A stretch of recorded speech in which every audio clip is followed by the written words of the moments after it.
주도주면 그냥 사세요. 10배는 2배부터 시작하는 거예요. 좀 더 심도 있게 시장이나 주도주를 고르는 방법들에 대해서 제가 또 말씀을 드릴까 합니다. 자료는 이미 다 준비되어 있습니다.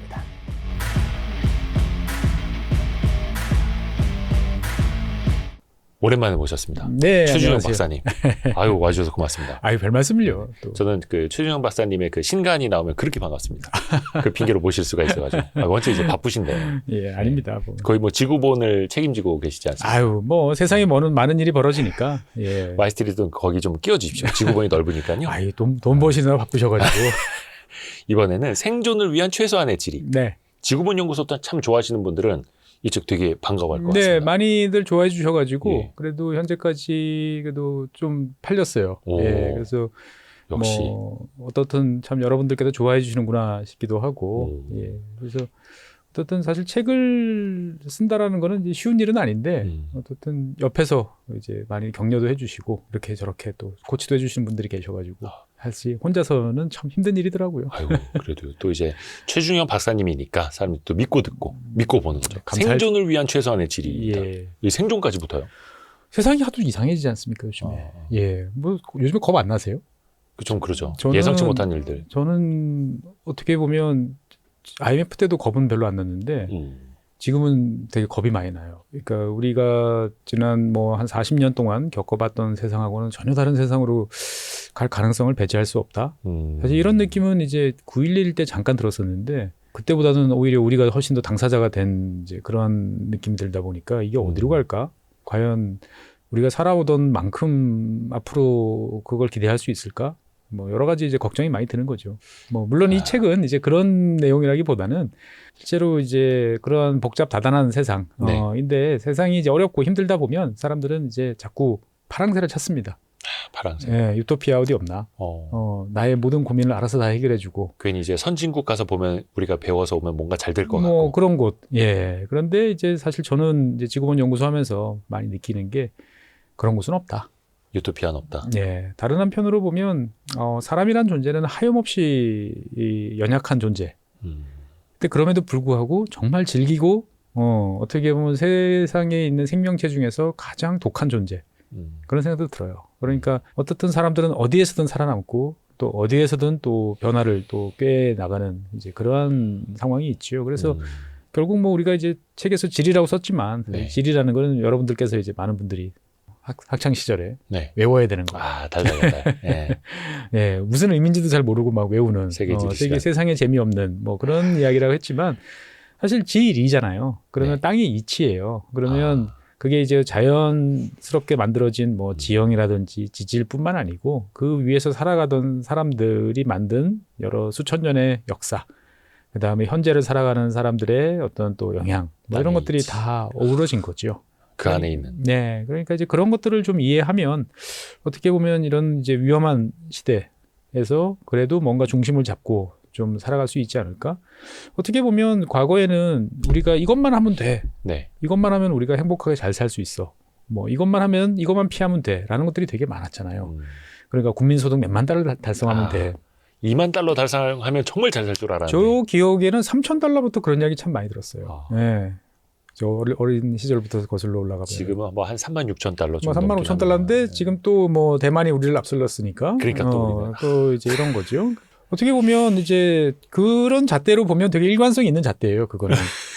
예. 계속 앞만 보면 가고요. 차라리 그렇게 일관성 있으면 차라리 좋겠어요. 그런데 이게 이제 그렇지는 않잖아요. 또 어떨 때는 삶의 질도 따져야 되고, 어떨 때는 워라밸도 따져야 되고, 또 어떨 때는 뭐 문화적 다양성 이런 것도 따져야 되다 보니까 사실 사람들이 이제 중심을 잡고 살아가는 게 참 어렵다라는 생각이 많이 들죠. 그래서 우리가 종종 그런 이야기 많이 합니다. 그 세상에서 대한민국에 있는 직업 중에서 자기 만족도가 상당히 높은 직업 뭘 것 같으세요? 자기 만족도. 예, 난 이 직업 종교인 아닙니까? 종교인. 종교인.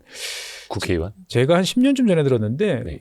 주민센터에 있는 그 사회복지사분들이 일은 정말 힘든데 예. 의외로 자기 만족도는 또 높은.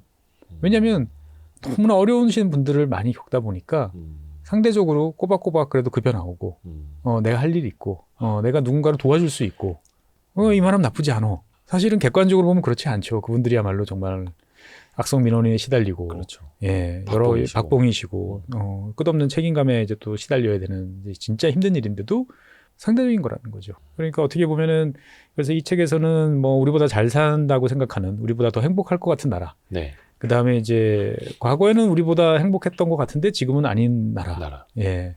뭐 그런 나라들 이야기들 좀 담았고요. 그 다음에 이제 단순히 돈뿐만 아니고 이제 세상을 살아가는 데 있어서 중요한 게 이제 뭐 집도 있고, 그 다음에 이제 에너지. 최근 들어서는 이제 에너지, 그 다음에 기후 뭐 등등 여러 가지 이슈들이 있다 보니까 그런 것들을 한번 이렇게 쭉 밸런스 있게 좀 잡아보고 싶었는데 사실은 그 밸런스 면에서는 제가 좀 아쉬운 면이 좀 있습니다. 아이, 별 말씀입니다. 어떻게 전 세계를 다 다룹니까? 그래서 우리가 시간이 되는 만큼 박사님께 좀 설명을 좀 들어보려고 하는데 네.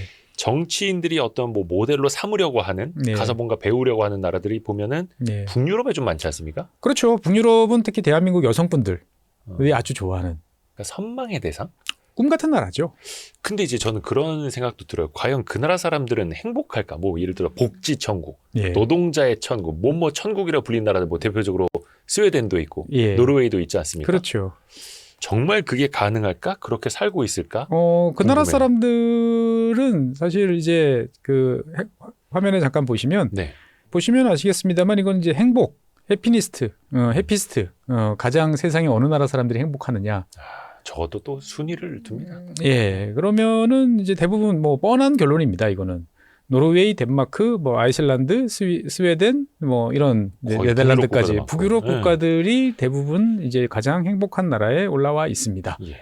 이거는 수십 년 전부터 지금까지 일관된 이제 흐름이에요. 보면. 네. 그러면 이 사람들은 이제 왜 행복할까? 왜 그럴 것 같으세요? 집이 있어서 행복한가? 월급이 많아서 행복한가? 글쎄요. 저는 어떻게 보면은 우리는 똑같이 이제 해피라는 행복이라는 단어로 이야기를 하지만 저는 이거는 동네마다 정말 다른 거를 의미한다고 생각해요. 그러니까 저 나라보다 우리나라가 행복 지수가 낮죠. 북유럽은 우리보다 훨씬 행복 지수가 높아. 이렇게 이야기를 하는데 저는 북유럽 사람들이 생각하는 행복하고 우리가 생각하는 행복하고는 다르다. 우리가 생각하는 조건은 여러분이 지금 생각하시는 거 그거고요. 그러니까 쉽게 말해서 우리는 다른 사람에 비해서 내가 뭔가 더 우위에 있을 때 행복감을 느끼는 경향이 되게 강하죠. 그런 경향 부인할 수 없죠. 예, 그래야 행복한 거야 라고 어릴 때부터 사회적 압력을 끊임없이 받아왔죠. 그러니까 안분지족하면서 평범하게 살아가는 사람이 난 행복해라 그러면은 그 사람에 대해서 오케이, 너는 그렇게 사니까 좋겠구나라고 인정해주기보다는 좀 나태하다. 제정신 차리세요. 지금 주변을 둘러보세요라고 하는 이 문화잖아요. 예. 그러니까 사실 행복이라는 것은 불행하지 않으면 행복이에요. 그러니까 어떻게 보면 나는 행복하고 싶어라는 이야기는 나는 불행하지 않으면 행복을 느껴야 되는데 우리는 그게 아니고 그 행복을 넘어서는 뭔가 이제 그 극적인 감정들, 우리가 뭔가 이제 생각지 못했던 로또에 내가 뭐 하다못해 5만 원짜리로 당첨되면 기분 이제 좋고, 예, 뭔가 그럴 때 느끼는 그러한 기분들을 24시간 느끼고 있어야만 행복한 삶이라고 생각하는 거예요, 우리는. 그게 한국인의 특성이라 하더라고요. 뭐 동아시아의 특성인 것 같기도 하고 한국인의 특성일 것 같기도 하고. 근데 그러다 보니까 우리는 항상 우울할 수밖에 없죠. 그런데 북유럽 사람들은 그런 면에 대해서는 정확한 우리가 행복의 정의라는 어떤 일정한 기준을 충족시키면 그걸로 행복해라고 느끼는. 그러니까 북유럽 사람들한테 너희 왜 행복하니 물어보면 답을 잘 못해요. 불행하지 않으니까요. 뭐 거의 이렇게 답할 거의 수 그런 있는 식이죠. 보면은. 가만 따지고 보면은 뭐 대한민국 사람들은 힘들어 그러면 뭐 하죠? 술이나 한잔 해. 근데 술값은 이 나라들은 덴마크 빼고 나면 어마무시하게 비싼 나라들이고, 예, 옛날에는 구경상점 가서 저게 구경상점이. 예. 그러니까 이제 술을 우리처럼 뭐 아무 데나 사는 건 당연히 안 되고. 아, 그래요? 그다음에 이제 많은 나라에서는 이제 뭐 우리 편의점 이런 데 가도 술을 판매하는 곳이 따로 있죠, 보면은. 그러다가 시간 되면은 이제 잠궈버리고 뭐 그렇긴 하는데 이 북유럽 국가들은 대부분 이제 국가가 독점하는 이제 구경 상점들이 이제 주류를 판매를 하고 있습니다. 독점적으로 판매를 하는 거죠. 그러니까 이제 지금이야 뭐 그래도 예전보다는 좀 일단 가면 다양한 술이 있고 뭐 비싸도 일단 살 수는 있었지만 1960년대 뭐 이럴 때는 이제 주류 카드가 있었어요. 그래서 이제 당신은 벌써 이번 달 쿼터를 다 쓰셨네요. 안 됩니다. 그 제한 한도가 있던 거예요? 한도가 있던 신용카드처럼? 거예요. 예. 그러니까 그런 일상의 이제 우리 재미들을 느끼기에는 상당히 좀 어려운 곳이다라고. 먹고 마실 수도 없고 마음대로. 그렇죠.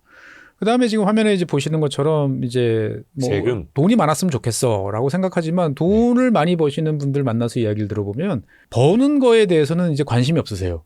예? 다 세금을 우리나라에서 대한민국에서 돈을 좀 많이 버신다라고 하시는 분들을 만나보면 네네. 내가 내년에 더 잘해서 돈을 더 많이 벌면 좋겠어 이런 말씀하시는 분보다는 야, 이 세금을 어떻게 좀 덜 내는 방법이 없을까? 어느 정도 이제 소득 수준 이상이 되면. 그렇죠. 그분들 모여서 하는 얘기를 들어보면은 무슨 새로운 아이디어가 있어서 돈을 더 버는 이런 쪽보다는 오히려 야, 이렇게 하면은 그나마 좀 줄일 수 있어. 그러니까 종합소득세율 최상위가 49.5%니까요. 네. 그러니까 이제 우리는 최상위권이 이제 49.5%. 그렇다고 네. 해서 뭐 50%를 가져가는 건 아니죠. 계단식이다 보니까. 공제도 좀 있고. 예, 예. 계단식으로 가니까 이제 좀 차이가 있는데 어쨌든 북유럽 국가들은 화면에 보시는 것처럼 대체적으로 한 45% 정도는 그냥 세금을 낸다. 기본적으로요? 네. 뭐 40에서 45%. 거의 절반 가까이. 그러니까 이제 우리나라 분들이 많이 오해를 하시는 게 하나 있어요. 그러니까 복지국가는 고소득자에 대해서 훨씬 가혹하게 세금을 많이 거둘 거다. 상위에게 많이 거둬서. 그렇죠. 상위 5%, 분배해 상위 줄 거야. 1%한테 어마어마하게 많이 거둘 것이다. 네. 라는 생각들을 많이 하시는데 전혀 그렇지 않습니다. 그러면 일반 소득자들한테도 다 하고 있습니다. 근로소득. 내가 일을 해서 돈을 버는 근로소득자들은 다 고율의 세금을 부담을 하고 있어요. 그러니까 이를테면 우리나라에서 내가 몸도 좀 안 좋고 그래가지고 뭐 그냥 이제 아르바이트 형태로 네, 해서 네. 이제 단기 근로를 뭐 했다가 중단했다가 그래서 1년에 한 2천만 원 정도를 내가 벌어요. 그럼 세금을 낼까요? 안 내죠. 참고로 우리나라 근로소득자 중에 3분의 1, 거의 정확히 33%가 근로소득세를 안 냅니다. 사실상 뭐, 되돌려봤죠. 대한민국에서는 근로소득 기준으로 보면 상위 10%가 90%를 내죠. 네. 예. 그런데 이 스웨덴 같은 나라는 내가 자관 돈을 벌기만 하면 1년에 50만 원 정도를 넘어서 돈을 벌기만 하면 일단 기본적으로 18.5% 내고 시작합니다. 근데 그런 측면에서 보면 예. 그 나라들은 오히려 적게 버는 사람들한테 가혹한 거고 그렇죠. 우리나라는 거의 상위 90, 그러니까 상위 10%고 90%를 내니 예. 소득세로 인한 소득 재분배 효과는 대한민국이 더 큰 거잖아요. 그렇게 볼 수가 있죠. 그러니까 이제 뭐를 따지느냐에 따라서 상당히 이제 많이 달라 보이는 거죠. 네. 그러니까 이제 스웨덴이나 이런 나라들은 그냥 단순하게 돈을 많이 걷어서 불쌍하고 어려운 사람들한테 나눠준다라는 게 아니고 예. 모두한테 돈을 걷어가지고 가차없이 걷어가지고 예. 가차없이 나눠 쓰는 거예요. 근데 이러려면은 몇 가지 전제 조건이 있어요. 상대방이 뭘 하는지에 대해서 정확히 알아야 됩니다. 뭘 하는지를 알아야 된다고요? 그러니까 무슨 말이냐? 돈을 얼마 버는지를 예. 정확히 알아야겠죠. 우리는 제가 얼마 버는지, 네, 모르죠. 우리 이대호님이 얼마 버는지 이거는 프라이버시죠. 여쭤보는 게 실례죠. 당연히 실례고 이거를 죄송합니다. 물어볼 수 있는 사람은 박사님 연소득이 혹시 다 묻죠 이렇게. 물론 이제 물을 수는 있지만 대답은 안 하실 수 있고 이거를 물어볼 수 있는 곳은 이제 국세청 과세당국밖에 국세청, 없죠. 그렇죠. 예, 우리가 봤을 때 너 이만큼 버는데 너 증명해봐. 네네. 그러면 이제 서로가 이제 이건 아니고요. 저희 이만큼 썼고요. 뭐 이렇게 얘기하는 네네네. 거죠. 그러니까 그거는 어떻든 과세당국도 과세당국하고 납세자의 1대1 관계지 그렇죠. 누구한테 이거를 공개되는 게 공개되는 경우는 이제 뭐 1급 이상의 공무원이라든지 공직자 재산 공개에 해당되는 분들만 그렇죠. 이제 공개를 하도록 돼 있죠. 그런데 지금 화면에 보시는 것처럼 지금은 이제 온라인으로 바뀌었습니다만 이 스웨덴 같은 곳에서는 이런 옛날 이거 우리 옛날 전화번호부. 임명 전화번호부, 사람 이름 쭉 나오는 그거랑 비슷한 책자가 있습니다. 예. 이게 뭐냐면 국세청에서 발행하는 소득 일람표예요. 저거 누구나 다 볼 수 있는 거예요? 네. 그러니까 스톡홀름 우리로 따지면은 서울시 강남구에 사는 사람들을 가나다 순으로 쭉 배치를 해가지고 강감찬부터 홍길동까지. 네, 가나다라 순으로. 옛날에는 이제 가갑손님이 이제 항상 제일 1번은 타자에 있었는데 가갑손. 그러니까 이제 다 보는 거예요. 그러니까 누구든지 찾으면 다 나와요. 예. 그러니까 이대호 그러면 동명이인이 되게 많겠죠. 네. 예. 근데 얼마 벌어서 얼마 내는지. 예. 그러면 이제 옆에 주소도 나와 있어요. 주소까지요? 예. 그래서 옛날에는 우리나라도 옛날에 이제 신문 기사 보면은 뭐 몇 동 몇 호까지 나왔잖아요. 아, 1970년대, 80년대 보면은 네네네네. 무슨 사건 사고, 뭐 피해자, 뭐 그러면은 이제 뭐 논현동, 거의 왜 집원? 예, 집원까지 다 나오는 것처럼 이 스웨덴 같은 경우도 꽤 오랫동안 이대호라는 사람이 여기 있어. 그러면 동명인이 쫙 있잖아요. 그러면 그 옆에 우리로 따지면은 몇 번지까지 다 확인이 가능할 수 있도록 특정이 가능하도록 그렇게 돼 있었어요. 이게 좋게 말하면 투명한 건데. 그렇죠. 나쁘게 말하면 프라이버시가 없는 거고. 프라이버시 없는 거죠. 그러다가 이제 몇 번 이제 사고가 났어요. 어. 그걸 보고 이제 고소득자 집에 가가지고 뭐 그러니까 그게- 이제 그 다음서부터는 이제 동까지만 밝히는 거죠. 아. 노년동 그럼 끝. 어. 예, 이렇게만 하지만 모든 사람들이 다 서로를 알고 있어요. 그래서 이 책자를 발행하는 곳은 스웨덴 국세청이에요. 근데 그래서 국세청이 발행하고 누구나 예. 볼 수 있고. 그래서 이거를 이제 집에서 받아보려면은 우리 돈으로 한 3만 원 정도를 내면은 이제 예, 아, 구독하는 거예요? 예. 그래서 지금 온라인으로 바뀌어서 책자가 안 나오고 지금 이제 온라인으로 이제 확인 야. 가능한데 이거를 왜 하느냐? 이 책자에 보면 그런 식의 표현이 있어요. 임금 연봉 협상을 하셔야 됩니까? 어. 동료가 얼마나 버시는지 얼마나 버는지 궁금합니까? 오. 여기 다 있습니다. 야, 그런데- 그러니까 나랑 비슷한 일, 똑같은 일 하는 사람이 얼마 받는지를 알아야 되니. 아는 거죠. 그런데 딱 보니까 나랑 비슷한 직급에 비슷한 일을 하는데 왜 나보다 납세 소득 신고한 게 한 3분의 1밖에 안 돼? 뭐 세금 내는 액수는 왜 이렇게 적어? 라고 이제 볼 수가 있는 거죠. 그러면은 이제 이 스웨덴 사람들은 어떻게 하느냐? 전화기를 집어들고 네. 여보세요? 국세청이죠? 아, 제 나랑 똑같이 버는데요. 예. 세금은 얼마 안 냈네요. 얼마나 이렇게밖에 안 냈는데 이거 좀 이상합니다. 어. 라고 이야기를 하는 거죠. 그러니까 우리 입장에서 봤을 때는 되게 정이 없는 사회라고 그래야 되나? 예. 그럴 수 있는 거예요. 그러니까 사실 복지사회라는 것은 그냥 누구한테나 잘해주는 사회는 아니다라는 점이 이제 핵심인 거죠. 그래서 우리가 이제 스웨덴 같은 경우에 보면은 이제 복지사회 그러면은 의료비가 공짜야 이런 이야기도 많이 합니다. 네. 예. 그래서 화면에 지금 보시는 것처럼 그 퍼블릭 커버리지가 이제 100%입니다. 퍼블릭 커버리지라는 예. 게 그러니까 뭐예요? 의료보험 공공이 부담해준다. 예, 공공이 부담해주는 게 100%예요. 예. 그런데 문제는 이렇게만 되면은 야 그러면 지금 뭐 아프면 병원 가면 무조건 네. 다 공짜네라고 하지만 천만의 말씀입니다. 그러니까 무슨 말이냐? 요즘에 이제 환절기잖아요. 예. 뭐 목도 감기. 아프고 감기 자주 걸려요. 네. 그러면 열이 나고 힘들어요. 그러면은 일단 이 사람 우리 같으면 병원에 옷 입고 나가는데 예. 여기는 일단 전화를 해야 됩니다. 예. 병원 가기 전에. 전화를 하면 누가 받냐면 간호사가 받습니다. 예. 예, 전담 간호사가 받아요. 그러면 이제 목이 아프고요. 제가 열이 많이 나고요. 막 이래요. 그러면은 뭐라고 그러냐? 따뜻한 물 많이 마시고 비타민 C 드시고 푹 쉬세요. 끝. 예약 안 받아줘요? 예. 끝입니다. 그게 뭐야? 예. 상담 전화? 그냥 상담 전화예요. 그러고 나서 이제 회사에 전화가 와서 제가 아파서 못 나갈 것 같습니다.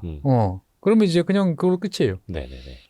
그래서 이제 보통 2, 3일 지나면 낫죠. 감기니까. 예, 감기니까. 네. 그런데 이제 한 3, 4일 지나도 열이 더 나는 것 같고 막 말도 못 할 것 같고. 위험해질 수도 있죠. 예, 그러면 이제 전화를 다시 하죠. 음. 며칠 전에 전화해서 물도 마시고 했는데 안 될 것 같아요. 뭐 열을 재보니까 뭐 왜 또 해요. 그러면 예약을 잡아드리겠습니다. 라고 하는데 여기서 예약은 이제 일반의. 그러면은 언제쯤 잡히느냐? 일단 스웨덴 정부 목표가 일주일이에요. 그러니까 동네 의원급이라고 예, 해도 예. 이 일주일 이내에 일반의를 만날 수 있도록 하는 게 정부의 목표예요. 목표라고요? 예, 그럼 안 될 수 있다는 소리죠. 내가 지금 예약을 딱 했는데, 일주일 맞춰드리고 싶은데 지금 도저히 안 되겠어요. 한 10일쯤 후에, 아무개 의사님이 예약해드렸습니다. 이렇게 되는 거죠. 우리로서는 진짜 상상을 할 수가 없는. 상상을 할 수가 없죠. 그래서 이제 이제 일반의를 찾아갔더니 뭐 이리저리 이제 보고 뭐 봤더니 청진기 대고 막 검사를 해보더니 폐소리도 이상하고 이게 네, 상당히 네, 네. 이게 뭐 여러 가지 좀 문제가 있는 것 그렇죠. 같다. 뭐 일주일 지나 뭐 폐렴 걸리면 어떡해. 그러니까요. 그리고 이제 뭐 과거 병력을 이렇게 보고 집안 내력도 이렇게 물어보고 물론 이제 진료 시간은 이제 충분하죠. 하다 보니까 이건 제가 커버할 수 있는 게 넘어가는 것 같은데 큰 병원 가셔야겠습니다. 호흡기 전문 의사를 한번 봐야 될 것 같습니다. 네, 네. 그러면 이제 전문의로 넘어가는 거죠. 전문의를 이제 만나려고 그러면은 이제 한 3달 정도 기다려야 됩니다. 사람 죽으면 어떻게 해요? 그래서 실제로 이제 전문의를 보는 것도 이제 90일쯤 걸리는 거죠. 그러면 이제 한 2달쯤 운이 좋아서 만약에 이제 가서 딱 봤더니 엑스레이를 찍었는데 엑스레이 상으로도 좀 이상한 것 같아서 이거는 MRI를 한번 찍어봐야 될 것 같습니다. CT를 찍어봐야 되겠습니다. 예. 이러면 이제 그거 찍는 것만 해도 다시 또 이제 뭐 한 달이나 2달 또 이제 걸릴 수가 있는 거죠. 아니 그 사이 뭐 급성이고 막 이러면 그럼 어쩔 수 없어요. 그러면 이제 응급실로 가는 거죠. 그래서 응급실은 당연히 있을 실제로 테니까. 응급실에 가서 정말 이 사람이 급성이다라고 되면 그때부터는 일사천리로 일사천리로 다 되지만 응급실에 갔는데 아니다. 그러면 아주 또 기다려. 비싼 요금을 다 납부해야 되는 거죠. 개인적으로 네. 공공의료 받지 말고. 예. 그래서 이제 봤더니 뭐 폐 무슨 이제 뭐 종양도 좀 있는 것 같고 이거 수술을 빨리 해야 될 것 같고 이제 이렇게 되면 그때서부터는 이제 다 공짜입니다. 100%. 예, 100%. 예. 오래 걸리지만 그게 바로 공공의 서비스고. 그러니까 무슨 차이냐면은 이 나라들은 이제 의료보험이 없어요. 스웨덴 같은 경우는. 그러면은 뭐냐? 우리가 낸 세금으로 그냥 운영하는 거예요. 더 엄밀히 말하면은 중앙 정부가 아니고 지방 정부가 이 스웨덴 같은 경우는 대부분의 소득세를 걷습니다. 우리나라는 우리도- 소득세 그러면 국가가 걷잖아요. 예, 예. 스웨덴은 지자체가 걷어요. 국가는 한 5% 정도의 최상위 소득자들한테 대해서만 추가적으로 더 걷어요. 기본적으로 소득세가 지방세예요. 예, 지방세예요. 그러니까 각 지자체에서는 세금 걷어가지고 사람들한테 이 의료 서비스를 제공을 해야 되는 거예요. 그러니까 이 사람들이 자주 병원에 오기 시작하면 감당이 불가능합니다. 그러니까 일부러 예, 목표가 네. 일주일 이내 의원 갈 수 있게. 예, 일반이 진찰. 그 다음에 90일 이내 이 전문의 진찰. 이게 이제 목표예요. 스웨덴 사람들은 불만 없을까요? 다들 그렇게 살면, 그게 당연하다. 네, 또 그렇게 삽니다. 한국 좀 왔다 가셔야겠네요. 그러니까 어떻게 보면은 행복도가 떨어질 겁니다. 스웨덴 누가 더 단체는. 이상할까라고 생각해 보면은 예. 여러 가지 이제 생각들이 많이 드는 거죠, 보면은. 이야, 신기합니다. 예. 그 아까 그 뭐 소득세도 이야기를 좀 해주셨고 정말 소득이 낮은 사람들도 일단 18.5% 정도의 세금을 내고 시작한다 말씀해 주셨잖아요. 예, 예. 그리고 다른 사람의 내 동료들의 세금도 알 수가 있고 네. 기본적으로 스웨덴은 예. 동일 노동, 동일 임금이 적용된다 하더라고요. 네, 맞습니다. 이게 이번 정부 들어서도 좀 정치권에서 이야기가 되고는 있습니다만 이게 네. 과연 가능할까 싶은데 스웨덴은 우리나라에서는 동일 노동 동일 동일 임금이 이제 그 옛날 중국에서 그런 말이 있죠. 귤이 회수를 건너면 뭐 탱자가 된다. 아, 네. 예, 귤화위지 뭐 이런 말이 있죠. 보면은 전형적인 게 이 스웨덴에서 나온 동일 노동 동일 임금이 우리나라에 와서는 이상하게 해석이 되고 있죠. 우리나라는 동일 노동 동일 임금이 뭐죠? 자동차 타이어를 끼는데 네. 자동차 공장에서 왼쪽은 정규직, 오른쪽은 비정규직. 그럴 수 있죠. 그러면은 이제 왼쪽에서 그 끼는 사람은 이제 월 800만 원을 받고 오른쪽에서 비정규직으로 끼시는 분들은 뭐 400만 원을 받고 예. 이거는 아니지. 같은 일을 했으니까 같이 받아야지. 우리는 이제 그 정도를 이제 동일 노동 동일 임금이라고 보통 생각을 합니다. 보면 네. 같은 일을 하는데 왜 임금이 달라? 근데 거기에 대해서도 우리는 야 그거 원청이랑 하청이랑 어떻게 똑같아? 라고 소속이 다르고 소속이 다르고 입사한 방식이 다르고 그렇죠. 이렇게. 그렇죠. 근데 스웨덴에서 말하는 동일 노동 동일 임금은 그런 게 아니에요. 자동차 회사에서 일을 하면 또 자동차 회사에서 생산지 근로자로서 일을 한다. 예. 라고 그러면은 GM이든 현대차든 기아차든 경기 자동차든 예. 다 동일한 임금을 받는 게 동일 노동 동일 임금입니다. 우리는 자동차 산업 노동자로서 자동차 산업 제조 노동자로서 근무를 하고 있기 때문에 같은 일을 하고 있는 거야. 같은 임금을 받아야 돼. 이게 동일 노동 동일 임금입니다. 아예 초반부터 그렇게 시작을 했을까요? 물론 이게 중간에 좀 달라질 여지가 생기기 전에 동일 노동 동일 임금으로 가야 되는 거잖아요. 사실 지금 우리나라처럼 원래 노조라는 것은 그러니까 유럽은 원래 길드라는 게 있었잖아요. 네. 길드라는 거는 같은 일을 하는 사람들끼리 뭐 모였던. 조합처럼 만들어서 하는 거잖아요. 네. 그 전통이 이제 있어서 그런지는 모르겠으나 기본적으로 산별 교섭이에요. 그렇잖아요. 산업별로 교섭을 합니다. 예. 그러면은 이제 여기 보면 기업 대표들이 우르르 나와 있고 여기에 이제 노동자들이 또 나와 있어서 하는 거예요. 금속산업이면 금속산업, 예. 철강산업이면 철강산업, 뭐 자동차 산업이면 자동차 산업. 산별로 교섭을 해서 예. 같은 임금을 받는 게 유럽의 기본적인 패턴인데 스웨덴 같은 경우는 그 중에서도 더욱더 강력하게 산별 노조에 이제 적용을 받아왔던 거죠. 임금 협상을 그냥 한 테이블에서 동일하게. 그렇죠. 그러면은 이제 당장 의문이 드시는 게 그런 거죠. 아니 그러면은 A라는 회사는 돈을 잘 벌어. C라는 회사는 힘들어. 그러면 어떻게 똑같은 임금을 주냐? 그러면 C라는 그렇죠. 회사는 망하는 소리 아니냐? 그러니까 예를 들어서 동일한 상품을 만드는 비슷한 회사들이 있지만 어떤 회사 건 잘 팔리고 어떤 회사 안 팔려서 여기는 적자 볼 수 있는데 네. 아니 적자 보는 회사가 엄청난 흑자 보는 회사는 어떻게 동일 임금을 주라는 얘기냐? 예. 우리 입장에서 그렇게 볼 수 있죠. 그렇죠. 예. 그러면 스웨덴 입장에서는 뭐냐? 그럼 그 회사는 문 닫아. 냉정합니까? 예.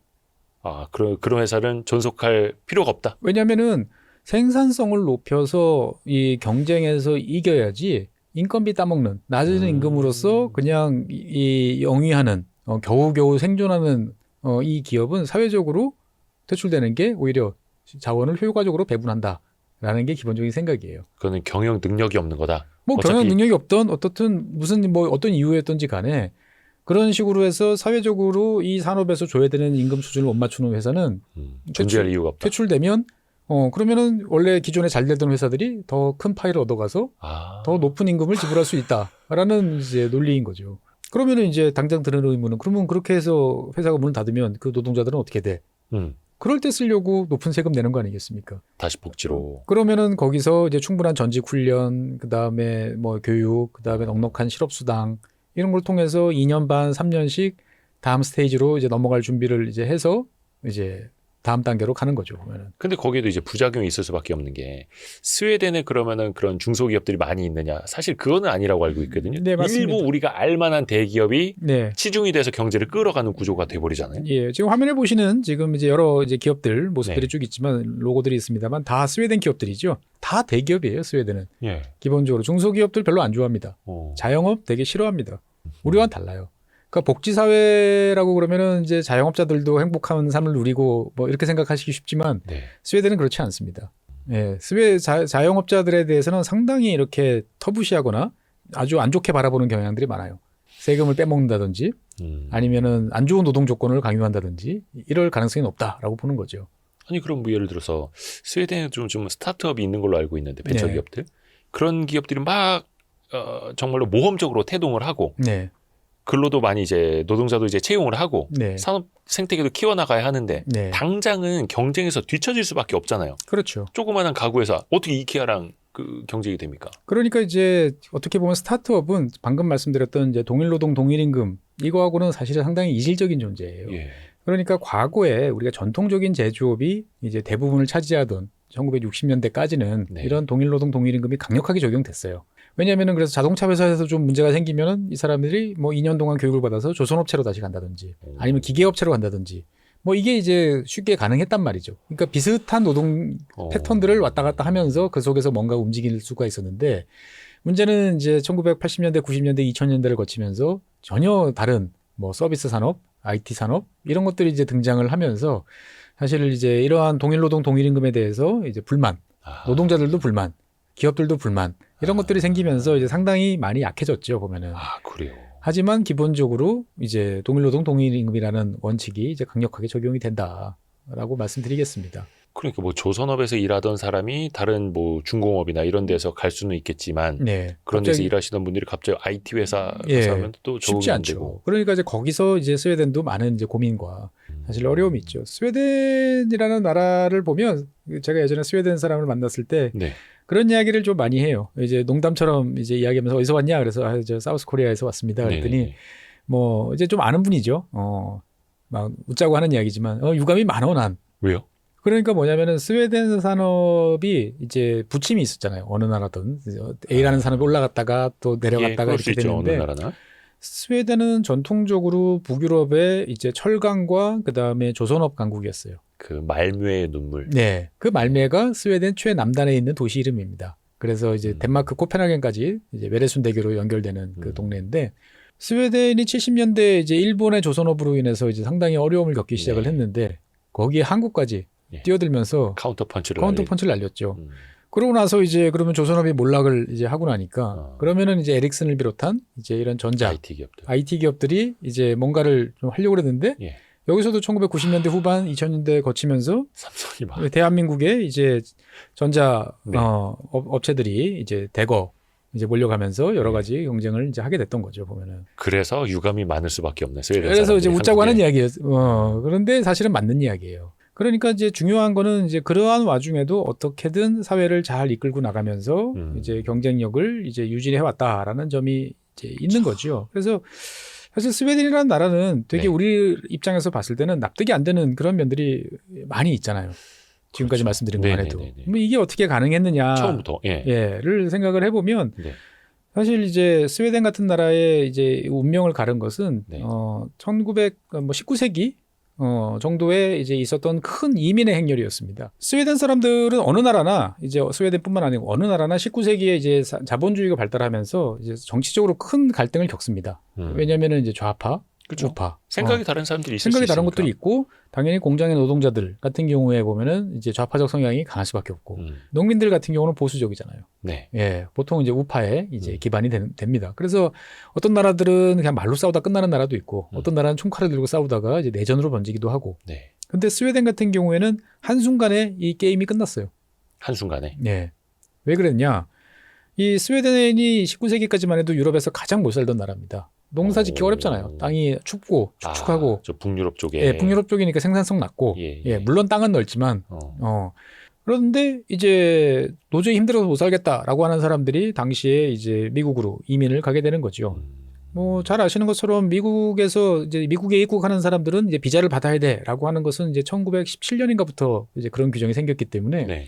그 전까지는 그냥 줄 서면 갔어요. 아, 그냥 배 타고 가면? 네, 배 타고 가면 음. 배표만 사면은 일단 갈 수 있었습니다. 근데 가서 보니까 지금 화면에서 보이시는 저 북쪽 네. 여기가 이제 미네소타죠. 미네소타. 예, 미네소타가 스웨덴이랑 기후가 너무 비슷한 거예요. 아, 북부니까. 네, 적당히 춥고 적당히 습하고 예. 토질도 비슷하고 어. 그러니까 근데 땅은 가면은 그냥 막 줘. 그러니까 미네소타 땅을 그냥 줬다고요? 저 예. 화면 좀 다시 넣어주세요. 오. 옛날에 이제 중서부 지역 개척하면서 예. 많이들 이제 간 거죠. 이제 보면은.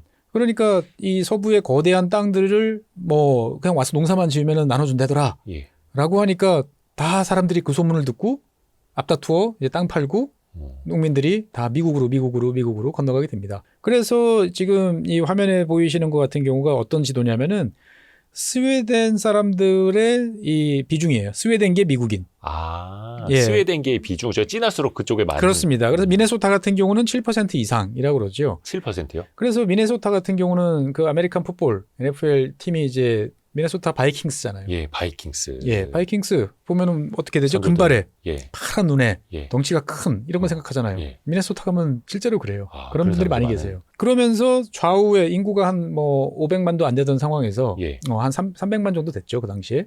한 100만 명 가까이가 훅 빠져나갑니다. 스웨덴에서. 예. 미국으로 가버린 거예요. 그럼 특히 어떻게 농사 돼요? 짓던 사람들. 예. 우파들이. 우파들이 가는 거예요. 아. 그러면 남은 좌파들은 대도시 노동자. 그러면 이제 거기서만 이제 자기들끼리 결정하면 되는 일이죠. 뜻이 맞는 사람들끼리 남은 거예요. 대부분 남은 거죠. 그러니까 뭐 재벌이라든지 이런 사람들 같은 경우에도 다른 나라처럼 뭔가 어디에 기대해가지고 뭘 하기보다는 맞서기는 너무 힘든 상황인 거죠. 적절히 타협보자. 어떻게 보면 남아있던 사람도 좌파고 좌파니까 남아있을 수도 있겠고 기득권이 있으니 떠나가진 못하고 남아있는데 네. 남아서 정책 결정하는 사람들이 대부분이 좌파고. 네. 어. 그러니까 이제 여러 가지 이제 그런 이제 아이러니한 상황들이 이제 생겼던 거죠. 근데 이제 중요한 점은 이제 우리가 보통 좌파 그러면은 이제 평등을 강조한다라고 예. 하는데 스웨덴 같은 경우에 보면은 스웨덴 사람들은 역사적으로 봤을 때 자신들의 입지를 정확히 알고 있었어요. 자기들은 작은 나라야. 자기들은 땅 파면은 물론 뭐 나오는 건 있지만 이거 가지고는 잘 살 수 없어. 네. 결국은 수출을 해서 돈을 외국에서 벌어와야 돼. 라는 생각을 모든 국민들이 옛날부터 알던 나라예요. 그래서 나가면 누구랑 경쟁해야 돼요? 독일, 예. 프랑스 이런 나라들이랑 경쟁해야 된다는 사실을 너무나 잘한 거예요. 그렇기 때문에 재밌게도 이 스웨덴 좌파 같은 경우는 노동운동을 하면서도 아하. 노동시간 단축에는 별로 관심이 없었어요. 독일이나 뭐 이런 나라들은 다 주 5일제, 예. 뭐 하루 8시간 뭐 예. 이런 이야기를 할 때 스웨덴은 그런 일에 대해서는 별로 관심이 없었어요. 우리가 주 8시간, 그러니까 하루 8시간 주 5일째 하면은 우리는 큰일 난다. 우린 큰일 난다. 위기감이 있었던 거예요. 예, 쟤네들한테 똑같이 해서는 쟤네들을 이길 수가 없어. 이런 생각을 이제 많이들 했었습니다. 네네네. 그러다 보니까 이제 상당히 독특한 이제 그러한 이제 시각을 가지게 됐던 거죠. 그래서 뭐 어떻게 보면은 기회는 평등하게 주어지지만 네. 결과에 대해서는 그거는 뭐 각자의 역할이다라고 이해를 하시면 되겠고 결국은 이게 스웨덴 복지사회로 연결이 돼요. 그러니까 우리는 복지사회라 그러면은 그냥 퍼준다라고 생각하지만 스웨덴의 복지는 기본이 뭐냐? 출발선상이 다른 사람을 최대한 맞춰주는 거예요. 장애인. 다른 역량은 다 똑같은데 뭐 다리가 불편해. 그러면 너는 이동하기가 쉽게 도와주면 너든 다른 사람이랑 함께 일할 수 있겠지. 그래서 이 스웨덴에서 이런 복지사회의 궁극적인 목표가 뭡니까? 물어보면은 되게 아이러니한 답이 나와요. 모두가 세금 낼 수 있는 사람으로 잘 크는 거. 세금 낼 수 있는 사람으로 예. 성장시켜주는 게 예. 국가의 몫이고. 예. 그걸 위해서 여러 가지 지원이나 교육이나 이런 것들을 하는 거죠. 아픈 그러니까 사람들은 노동을 하라. 노동을 그러니까 할 수 있도록. 그렇죠. 그러면은 왜 그런 거 있지 않습니까? 왜 복지의 맹점 중에 하나가 네. 많은 사람들이 복지가 잘 나오면 우리는 일을 안 해도 되겠네. 네. 이렇게 복지의 함정에 빠진다는 건데. 그렇죠. 스웨덴에서 노동 안 하려는 사람도 그럼 있을 거 아니에요? 스웨덴 같은 경우에는 그 노동을 안 하고 만약에 그렇게 하려고 한다. 네. 그러면 정말 죽지 않을 만큼 줍니다. 그러니까 살 수는 있는데 네. 근근히 살 수 네. 있게요. 네. 그 이상은 안 돼요. 그러니까 결국 우리가 생각하는 넉넉한 복지라는 것은 40년 가까이 열심히 끊임없이 근로소득을 올리면서 이 납부했던 연금을 납부했던 예, 사람들한테만 나오는 이제 그러한 시스템입니다. 좀 보면은. 그래프가 좀 특이한데요. 그러니까 요거 같은 경우는 뭐냐면은 예. 이제 연금 같은 경우에 보면은 소득 비례와 적립연금으로 이제 나눠지는데 예. 자건 어떻든 간에 이 스웨덴의 연금 같은 경우에는 총소득의 18.5%만 딱 걷어요. 더 이상 걷지 않습니다. 그래서 만약에 무슨 문제가 생기면 어떻게 되느냐? 이제 뭐 우리나라 IMF 같은 이제 이런 상황이 생기면 자동으로 이제 내려갑니다. 예, 그러니까 우리는 지금 이번에 세금제도 개편, 그 연금제도 가지고 이제 미래 세대가 되면 어떻게 되는 거냐, 뭐 이런 이야기 나오는데. 그러니까 예. 연금인데 근근히. 예. 그래서 일단은 스웨덴 같은 경우는 이제 자동으로 경제 상황이 안 좋다. 그러면 연금이 깎여요. 자동으로. 그건 사람이 개입하는 게 아니고 그냥 약속한 룰에 따라 가지고 설계 자체가 그렇게 설계 자체가 해놨다는 그렇게 거예요. 되는 거예요. 대한민국 같은 경우는 적립식이죠. 연금 예. 소득이 연금이 막 수천조 쌓여가지고 예. 그걸로 이제 연금공단에서 이제 운용해가지고 또 수익도 벌어오고 그걸로 이제 하는데 몇 년 있으면 고갈됩니다. 라는 시스템인데 스웨덴을 비롯한 많은 유럽 국가들은 부가식입니다. 1년에 걷어가지고 그냥 다 쓰는 거예요. 올해 돈으로. 걷어서 올해. 물론 이제 한 3, 4년치 정도의 이제 완충 장치 정도는 있습니다만 그거는 이제 정말 완충일 뿐이지. 그래서 적게 거치면 예, 적게 줄 수밖에 없는. 그러니까 어떻게 보면은 우리가 생각하는 연금하고는 상당히 다른 거죠. 우리는 당신은 지금 이만큼 받을 수 있어요라고 기대를 하고 그죠. 그다음에 매년 공무원 임금 상승되는 만큼 물가 상승률만큼 드립니다. 같이 이제 올라갈 거라고 기대를 하는 거죠. 그러니까 과거 현재 이렇게 열심히 하셨으니 미래에도 이 정도 받을 수 있다 이건데 그렇죠. 스웨덴 사람들은 그러면은 일을 더 열심히 해야만 하겠네요. 장기간 내가 많이 낸 사람만 많이 받는 거예요. 그러니까 일을 좀 요즘에 좀 덜 하게 돼서 경제가 안 좋아지면 안 되니까. 전체적으로 국가 경제가 안 좋아졌어. 뭐 그래서 세금도 줄어들고 뭐 여러 가지 이게 올해 거둔 액수가 줄어들었어. 도저히 감당이 안 돼. 그럼 자동으로 연금이 깎이네. 깎이는 구조가 설정이 되는 거죠. 근데 그것도 처음에 만들 때부터 그렇게 설계를 했으니 처음에는 아니었고요. 아니에요? 1990년대 초반에 이제 스웨덴이 IMF 같은 우리로 따지면 IMF 같은 이제 그러한 상황이었습니다. 외환위기는 아니고 이제 북유럽 특유의 또 이제 모습인데 북유럽은 버블이 자꾸 생깁니다. 금융 버블이. 근데 이제 스웨덴 같은 경우도 1980년대 후반 한 87년, 8년 요때까지만 해도 되게 타이트하게 국가가 이제 모기지라든지 이런 개인의 어떤 대출 이런 거를 규제를 해왔어요. 은행 영업을 흔히 말하는 쉽게 말하는 관치를 했던 거죠. 예. 그러다가 이제 자유화 추세가 이제 전 세계적으로 되니까 스웨덴 정부도 이제 그걸 풀었어요. 그래서 은행들도 자유롭게 대출을 해주고, 사람들도 그걸 따라서 자유롭게 뭐 집을 사든 뭘 하든 이제 해봐라 라고 했는데 이게 1980년대 후반서부터 90년대 초반까지 어마어마한 버블이 생기다가 90년인가 1990년인가 그때 이제 터집니다. 그래가지고 이제 우리나라 IMF처럼 이제 뭐 금리는 뭐 70%뭐 이렇게 이렇게 오르고 뭐 주택 가격 이런 것들은 3분의 1 토막, 4분의 1 토막 나고 그러니까 이제 국가 이제 경제 시스템이 돌아갈 수가 없는 상황이 된 거죠. 그럼 연금은 어떻게 할 거냐? 라는 거 상황이 되니까 정치권들이 이제 합의를 본 거죠. 그런 일이 생기면 이거는 과거에 그걸 도대체 할 수가 없어. 그래서 그 정도의 위기 아니면 국민들이 그걸 바꿀 수도 없고 바꾸려 하지도 않고. 그렇죠. 아이러니합니다. 네. 그러면 이게 결론적으로 좀 생각해 보면 스웨덴식의 복지 모델이라든지 동일노동 동일임금이라든지 우리나라에서 뭔가 적용하는 거는 거의 뭐 이건 불가능하겠네요. 쉽지 않다. 뭐 뒤에서 다시 말씀드릴 기회가 있을지 모르겠습니다만 사실 이 복지 사회라는 어떤 우리가 들으면 되게 좋아하는 이제 단어들이 있죠. 근데 이제 이 복지 사회에 이제 몇 가지 이제 핵심이 있는데 복지 사회 북유럽 국가들을 공통적으로 이렇게 묶어놓는 것들은 몇 가지 점을 보면은 일단 인구가 적어야 됩니다. 제일 많은 나라가 스웨덴이에요. 인구 한 1,000만. 그러니까 북유럽에서 제일 인구 많은 게 1,000만 스웨덴. 예, 스웨덴. 예. 다른 나라는 뭐 400만, 500만 뭐 이 정도 규모예요. 그러니까 모두가 서로를 잘 압니다. 대부분 사람들이 쉽게 서로를 파악할 수가 있어요. 지역 사회요 다. 뭐 그런 셈이죠. 그러니까 서로가 믿어요. 그래서 뭐 덴마크 같은 나라 같은 경우에 보면은 우리는 만약에 누구랑 뭐 이렇게 이야기를 한다. 그러면은 이거 사업하자. 우리 한번 해보자. 라고 그러면 어떻게 되나? 일단 합시다. 네. 라고 그러면은 요즘에는 그래도 계약서 이렇게 쓰는데 제대로 안 쓰다 보니까 문제가 생기죠. 네네네. 그래서 미국 사람들이나 사람들은 양쪽에서 변호사 대동해가지고 미리 검토해가지고 그렇죠. 이렇게 하죠. 덴마크 사람들은 오케이 악수. 그러면 끝이에요. 딜 된 거예요? 예, 끝이에요. 당연히 이건 약속을 지키는 거고 나중에 혹시나 문제가 생기면 법원에서도 악수했잖아. 그러면 그냥 끝이에요. 계약서 없었는데요? 예.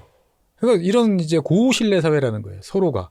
근데 고신뢰 사회라는 건 뒤집어 말하면은 되게 균질해야 돼요. 사회가. 균질. 예. 서로가 비슷한 배경을 가지고 있고 그러면 비슷한 외모, 뭐 비슷한 어떤 백그라운드, 뭐 우리는 하나라고 할 만한 그런 이제 좀 되게 밖에서 봤을 때는 자기들끼리만 있는 그런 면이 있어야 되고 다른 한편으로 보면은 깔고 앉은 게 좀 있어야 됩니다. 깔고 앉은 거예요? 땅 파면 뭐가 나와야 자원. 돼요. 예. 그러니까 뭐 스웨덴 같은 경우는 철광석이라든지 뭐 이런 것들이 상당히 많고 뭐 여러 가지 광물 자원들 많습니다. 그다음에 핀란드는 나무만 잘라 팔아도 사실 국민들 굶어 죽일 일은 없죠. 뭐 노르웨이야 말할 것도 없고. 거긴 또 기름도 이런 것처럼 나오고. 일단 기본적으로 어느 정도 자연 자원을 좀 가지고 있어야 되고 그다음에 이제 핀란드를 제외한 나머지 국가들은 다 왕이 있어요. 아하. 왕이 있다는 건 뭐냐? 과거에 치열하게 경쟁을 하다가 서로가 타협을 본 거죠. 이펑 군주국. 그래, 왕은 뭐 존재를 하지 말자 내버려 두자. 굳이 우리가 프랑스처럼 왕복을 칠 필요는 없잖아. 뭐 이 나라를 뒤집어 엎을 필요는 없어. 서로가 익스큐즈하고 적당하게 양보하고 이러한 이제 공동의 흐름들을 만들어내보자라고 하는 사회적 타협이 이제 가능한. 뭔가 정신적으로도 뭉칠 수 있고 그렇죠. 구심점이 있고 네. 결론적으로는 대한민국은 안 되겠다. 이거 대한민국은 북유럽 모델은 아니다. 그래서 네. 북유럽 모델을 생각하시는 분들에게 제가 가끔 그런 이야기를 드려요. 예. 연봉을 얼마 버시는지 모르겠습니다만, 예. 우리 돈으로 한 1억 5천 정도 연봉을 이제 평균 세전 소득을 올리시는 분들은 아주 단순 모델로 계산해보면, 비용 이런 거 빼고 계산해보면, 스웨덴에서 그 정도 소득을 올리시는 분들하고 비교해보면은 우리가 한 2배 세금 더 내면 됩니다. 그런데 우리 돈으로 한 7,800만 원 정도, 예.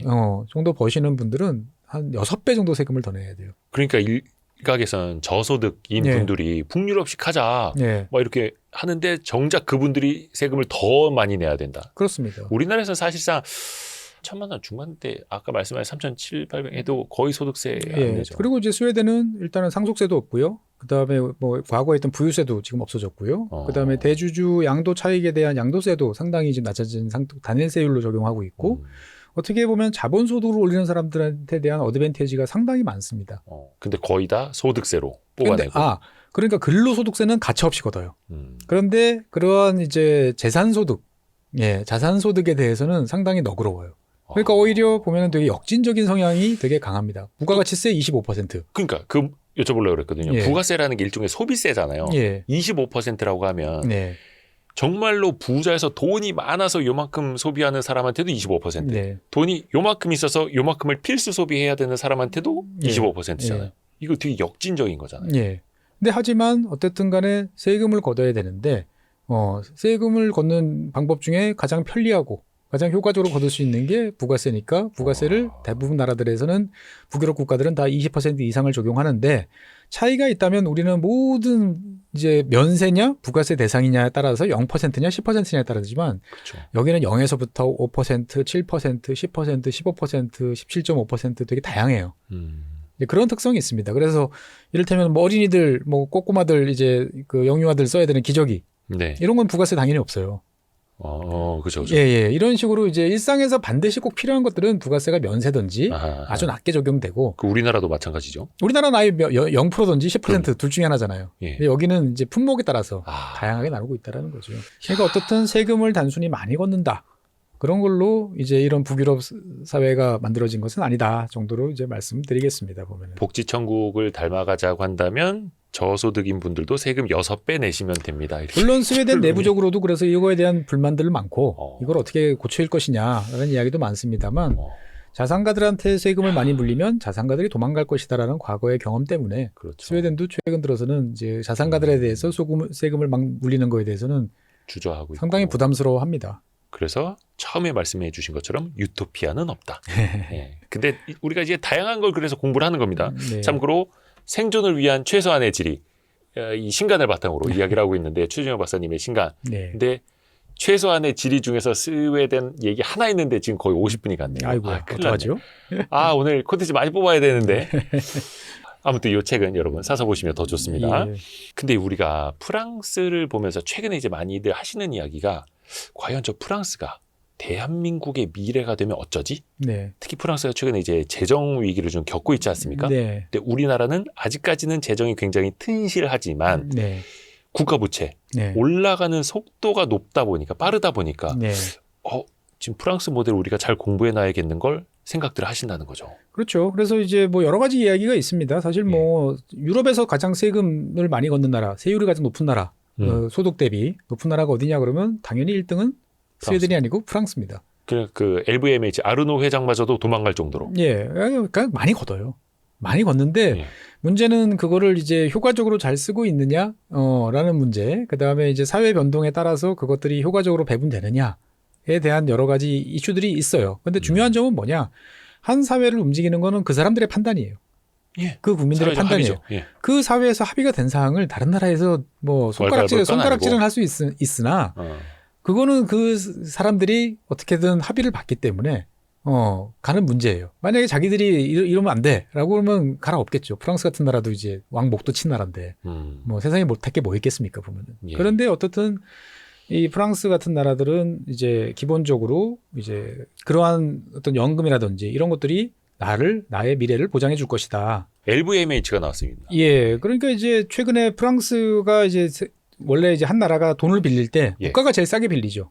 그 다음에 이제 국가의 그 보증을 받는 그 국영기업들, 그렇죠. 공공기관들이 그 다음에 빌리고, 국책은행들. 그 다음에 이제 대기업들이 그 다음에 싸게 빌리고 네. 하는 건데 지금 화면에 보시면 빨간색으로 표시한 게 LVMH가 발행하는 회사채. 그 다음에 파란색이 프랑스 정부가 발행하는 국채인데 낮을수록 좋은 거예요, 저거는. 그렇죠. 네. 그런데 최근 들어서 보면 둘이 만나가지고 오히려 파란색이 빨간색 위쪽으로 지금 가 있다. 그러니까 프랑스에 대한 신용도가 예. 루이비통 신용도랑 비슷하다. 그렇죠. 국가 신용도가. 예. 이게 이제 왜 그러냐에 대해서 보면은 뭐 여러 가지 요인이 있습니다만 화면에 보시는 것처럼 영국이나 프랑스나 그 도보 해협을 마주보고 있는 두 나라가 예. 지금 비슷한 이제 문제에 직면하고 있어요. 그러니까 이 이제 옆에 흐린색으로 나오는 게 유럽의 이제 선진국들이라고 하는 뭐 예. 독일이라든지 이탈리아라든지 이런 나라겠죠. 네.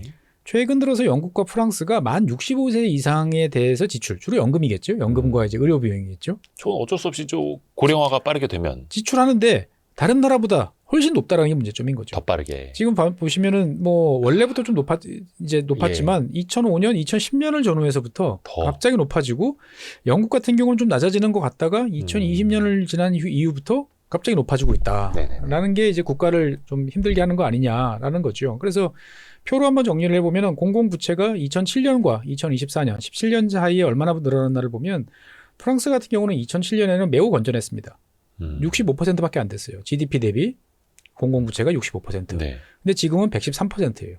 영국 같은 경우에도 2007년에는 43%였는데 지금은 101%입니다. 예. 예. 그러니까 다른 나라들은 다 높아졌으니까 뭐 괜찮지 않느냐라고 보기에는 너무 높아지는 비중이 빠르게. 좀 빠르다. 오히려 이렇게 보면은 이탈리아 같은 경우는 그때도 103%, 지금도 130%, 그러니까 30%밖에 안 늘었는데 영국이나 2배. 이 프랑스 같은 경우는 거의 2배씩, 영국은 2배 이상 늘어났다는 거죠. 그러니까 우리가 지금 저거 걱정하는 거잖아요. 우리가 GDP 대비 국가 부채 비율이 네. 한 50%니까 네. 저기 100% 넘는 나라들보다 우리가 건전하잖아라고 네. 이야기하지만 그렇죠. 증가 속도가 빠르다. 그렇죠. 그러니까 우리나라 같은 경우는 인구 구조가 특히나 이제 그런 걸 특히. 더 가속화하는데 문제는 뭐냐? 유럽에서 영국과 프랑스는 가장 그래도 인구 구조가 괜찮은 편입니다. 애들도 많이 태어나고 상대적으로 합계 출산율이 그래도 1점대 후반 뭐 이 정도, 특히 프랑스 같은 경우는 1.8 정도를 유지하고 많이 있어요. 올라갔죠 거기는. 뭐 잘 안 떨어져요. 그런데도 지금 왜 이렇게 부채가 올라가느냐라는 것이 이제 문제인 거죠. 보면은 그 핵심은 자관 연금 수혜자가 너무 많아지고 있다라는 이제 이슈들이 제기가 되고 있는 거죠. 예. 그러니까 어떻게 보면은 이제 그 전체적으로 봤을 때 영국이나 프랑스나 연금 수급자가 과거에 비해서 훨씬 많아졌다라고 이제 볼 수가 있겠고.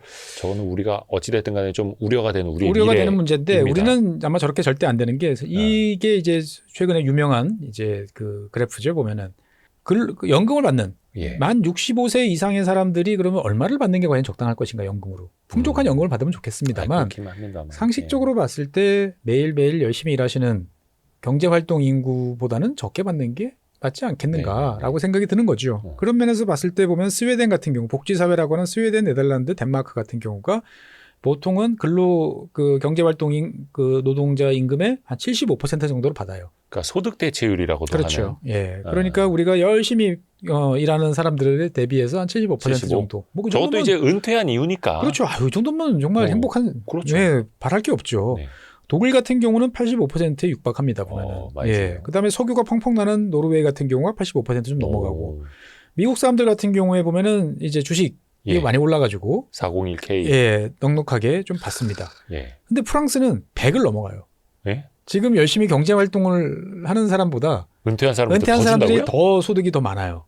예를 들어서 은퇴하기 전에 평균 소득이 300만 원인데 그러니까 지금 경제활동 은퇴하고 나면- 지금 경제활동 인구 그러니까 만 15세에서부터 만 64세까지를 예, 다 평균을 내보니까 평균을 했을 때 한 400만 원 정도 받아요. 그런데 이제 퇴직자 은퇴하면? 은퇴한 사람들이 연금을 다 해서 나눠 보니까 이 사람들이 400 한 뭐 30만 원, 400 한 20만 원, 뭐 400 한 10만 원. 은퇴자의 천국이네요. 그렇죠. 은퇴자의 천국이다라고 이제 그거 볼 어떻게 수가. 가능하죠? 프랑스 같은 경우가 이렇게 많이 연금이 올라간 이유는 네.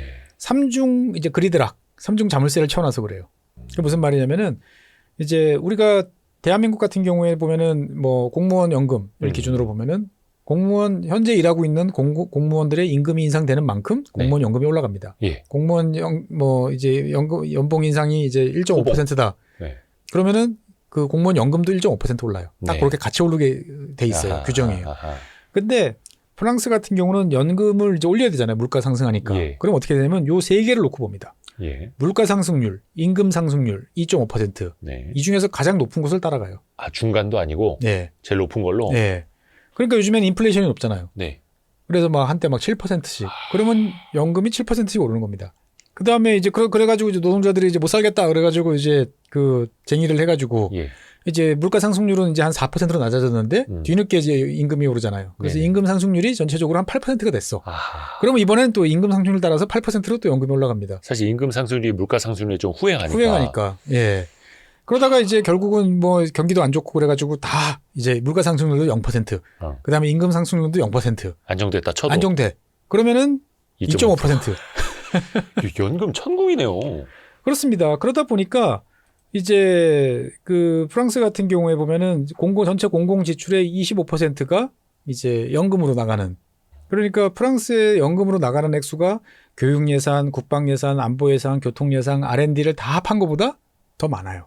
그래서 프랑스 연금 4,200억 유로가 어느 정도 되느냐라고 하면은 우리가 중국이 군사비를 어마어마하게 많이 쓰잖아요. 예, 미국 다음에 2위잖아요. 예. 저 프랑스 연금을 들이대면 공식적으로 나온 중국 군사비의 300일치를 낼 수 있어요. 10달치를 낼 수 있어요. 그러니까 프랑스 이제 세계 최강국 우와. 강력한 군사력 확보하는 거 어렵지 않습니다. 이야. 그만큼 근데 연금 지출이 심각하게 많다라는 거고. 그렇죠. 근데 저거는 또 바꾸면 또 그 나라 사람들 또 시위할 거 아니에요. 그렇습니다. 그래서 어떻든 간에 이 프랑스 같은 나라는 우리로서는 잘 납득이 안 되는 면들이 많아요. 그러니까 지금 화면에 보시면은 현직 공무원들보다 퇴직 공무원들이 더 소득이 높습니다. 야. 그 다음에 이제 교사들 같은 경우도 예. 이 프랑스 같은 경우는 어느 나라든 대한민국을 제외한 대부분의 선진국들은 교사 선생님들의 임금이 낮은 편이에요. 근데 프랑스 같은 경우는 그 중에도 더 낮은 편인데 퇴직 교사들은 높아요? 높아요. 은퇴한 사람들이 돈을 더 받아요. 물론 이 지점에서 교사분들은 좀 이제 다른 생각을 하실 수도 있겠습니다만 높지 않다, 낮다 막 이렇게 보실 수도 있겠습니다만 근데 유럽은 더 낮고 예. 프랑스는 그보다 더 낮은데 예. 퇴직하면 더 높아져요. 예. 그래서 이제 프랑스 국방비가 이제 트럼프 대통령이 맨날 너희들 유럽은 국방비 안 쓴다. GDP 2% 달성해라 그러는데 프랑스가 작년인가 갑자기 우리는 2% 달성했어 이미 라고 이야기를 합니다. 이게 왜 그러냐. 군인연금이 프랑스 국방비에 들어가 있어요. 예? 그죠. 퇴직한 군인들을 위한 연금이요? 예. 우리나라 같은 경우, 예. 국방비에 들어가 있습니다. 그러니까 프랑스 같은 경우는 이제 그 군 예산에 예. 군인연금이 포함되어 있어요. 그러다 보니까 연금이 올라가면 국방비 점점 많이 더 올라가는 거죠. 그래서 GDP 2% 달성됩니다.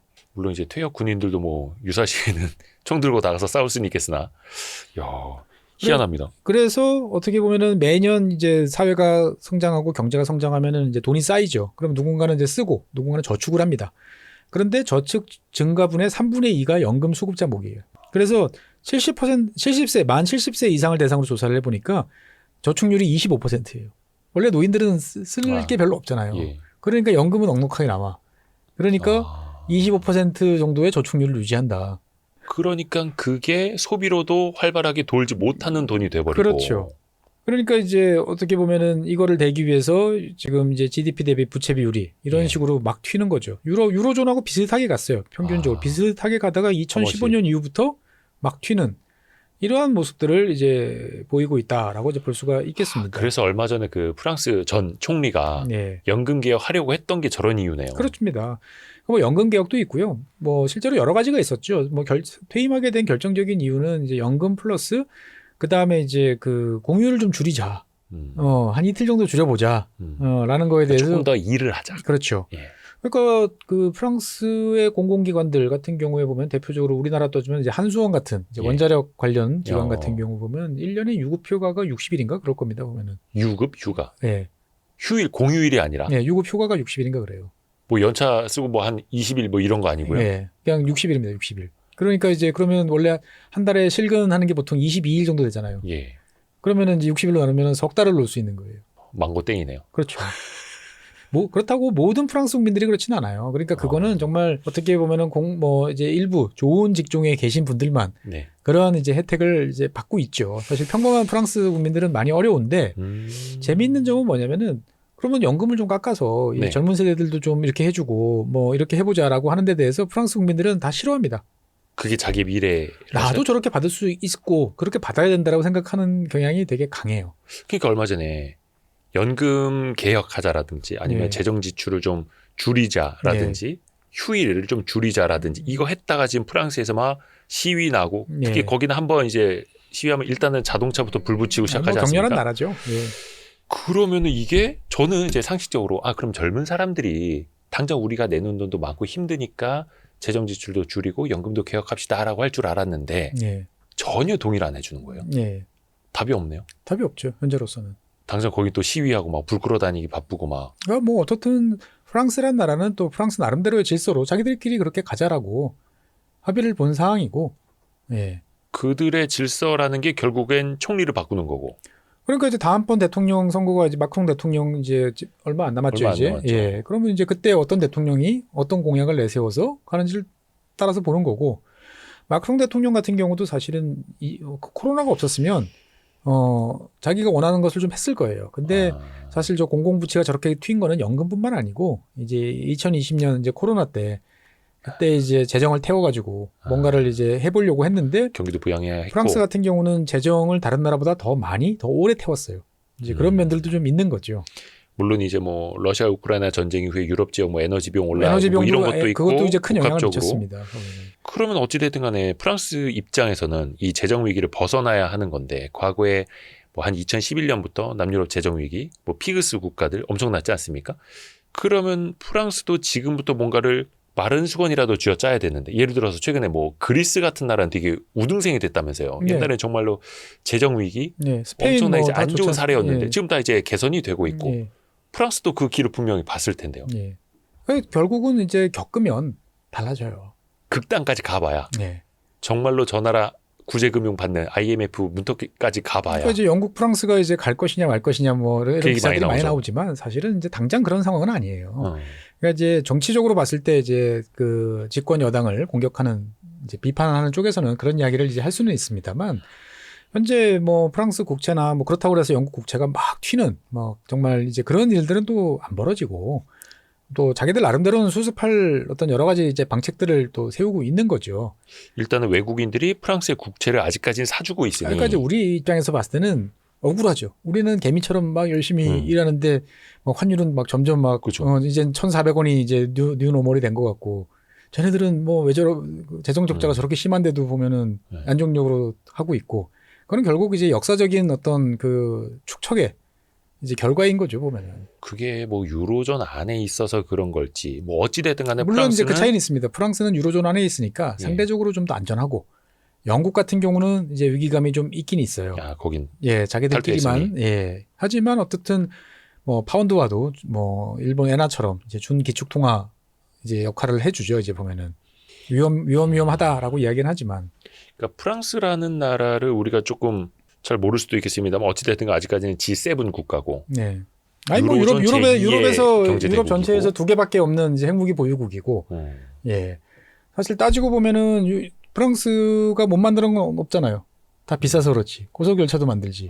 비싸 예, 로켓도 쏘아 올리지. 네. 위성도 만들죠. 뭐 전투기 무기 예, 뭐 명품도 있고. 명품도 잘 만들고 못하는 건 없어요. 다 비싸서 그렇지. 그러게요. 어떻게 보면은 유럽 대부분 나라 중에서 제일 밸런스가 잘 잡힌 나라 중에 하나예요.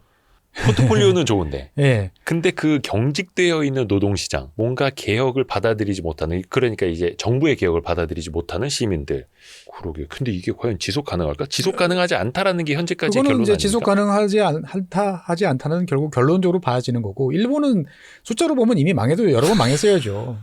그러네요. 거기는 네. GDP 대비 국가 부채 비율이 막 230%. 그렇죠. 근데 거기는 어떻든 간에 그렇게 가기로 국민들이 이제 암묵적으로 동의를 한 거잖아요. 예. 그래서 정부는 뭐 채권을 찍어내고 그러면 중앙은행이 그걸 사주고.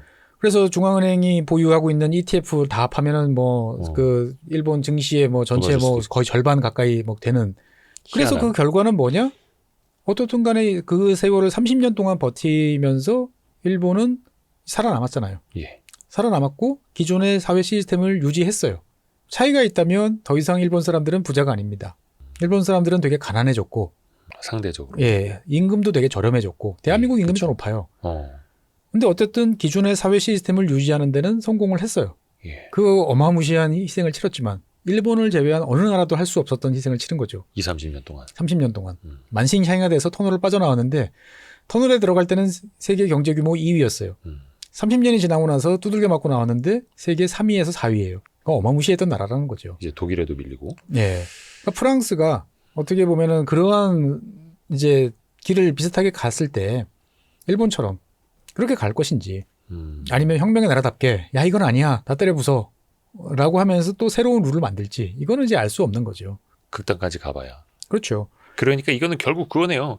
프랑스 재정 위기를 보는 외국의 온도 차이도 좀 느껴봐야 하는 게 결국에는 언젠가는 야 너네 지금 그 금리 주면 우리 안 사. 그러다가 재정 위기라는 게 사실은 더 높은 이자율로 국채를 발행하면 이자 부담은 더 커지고 네. 악순환이 돼버릴 수 있는 그렇죠. 거잖아요. 그러니까 이제 반대로 지금 다시 아까 보였던 표 보시면 여기 스웨덴이 있어요. 예. 여기 스웨덴에 보면은 2007년에 스웨덴은 공공부채가 39.2%였어요. 근데 2024년 몇 %죠? 오히려 더 건전해졌어요? 건전해졌어요. 그런데 반면에 스웨덴의 이 민간 부채 같은 경우는 몇 %가 됐냐? 100%가 넘어요. GDP에. 예. 민간 그러니까 부채. 무슨 말이냐? 아하. 정부는 돈을 안 쓰는 거예요. 그리고 연금도 아까 지난 시간에 말씀드린 대로 자동 삭감되니까 예. 연금 부담도 별로 없어요. 스웨덴은. 그러니까 어떻게 보면은 그 스웨덴 정부는 국가가 더 이상 돈을 안 쓰겠다. 예. 라고 생각을 하고 있고 국민들도 거기에 대해서 오케이를 한 거죠. 대신 국민들은 우리가 알아서 빚 낼 테니까 네가 나중에 뒷감당해 라고 하면서 이제 폭탄 돌리기를 자주 하면서 집값을 마구마구 끌어올리고 있죠. 뭐가 맞는 걸까요? 우리나라 얘기 아닌가요? 우리나라도 사실은 가계부채도 GDP 대비 좀 내려와서 90%대. 네. 기업 부채는 한 110% 정도 되나요? GDP 대비 그 정도 되고. 그렇게까지 안 될걸요? 아니 기업 부채가 더 많아요. GDP 대비 그런가요? 100%가 넘어요. 정부 부채 비율은 GDP 대비 50%. 그러니까 예. 사실 가계 기업 정부 중에 제일 건전한 게 그래도 우리나라에서 아직까지는 정부. 네. 그러니까 경기가 안 좋을 때는 돈 쓸 여력이 있는 정부의 지출을 늘려야 된다. 뭐 이런 이야기 예. 나오는 거고. 근데 이게 또 속도가 빨라지면은 초고령 사회로 우리 진입한 대한민국 입장에서는 후일을 또 안심할 수 없는 거고. 그러니까 이제 그 뭐가 맞는지는 결국 그 사회가 결정한다. 제가 반복해서 말씀드리지만 대한민국은 만약에 정말 그런 일이 벌어지면 안 되겠습니다만 IMF 같은 일이 또 벌어졌어요. 그래서 환율이 막 2,500원이 돼 버렸어요. 그러면 대한민국 사람들은 뭘 할까요?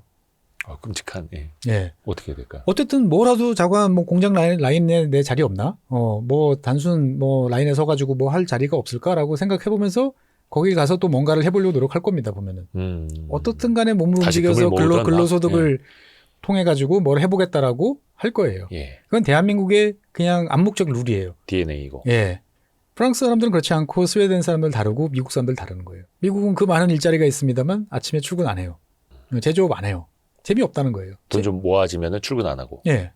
그러니까 미국 같은 경우도 최근에 자동차 정비라든지 뭐 배관이라든지 이런 거 배우겠다는 사람들은 많이 늘었어요. 근데 그 사람들이 공장에 서서 제조업체에서 라인에 서서 일할 생각은 없어요. 그냥 내 자영업 하고 싶은 거예요.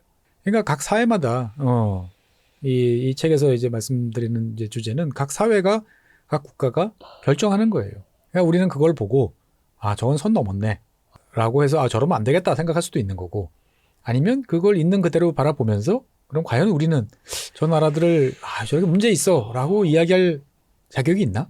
또 한 번 그렇게 생각해 볼 수도 있는 거죠 이제 보면은. 그러니까 각 나라에 맞는 각 민족이 선택한 그 룰로 가는 건데 네. 사실 그 또 결과에 책임을 져야 하는 거고요. 그렇죠. 이 책에 나와 있는 이제 미얀마 같은 경우에 보면은 이제 뭐 옛날에 잘 살았다가 뭐 그러다가 이제 또 한때는 소수민족과 이제 제일 많은 버마족이 또 잘 타결을 받다가 또 어느 순간 사이가 안 좋아지니까 지금 나라가 뭐 지금 완전히 전쟁터가 돼가지고 난리를 치고 있기도 하고.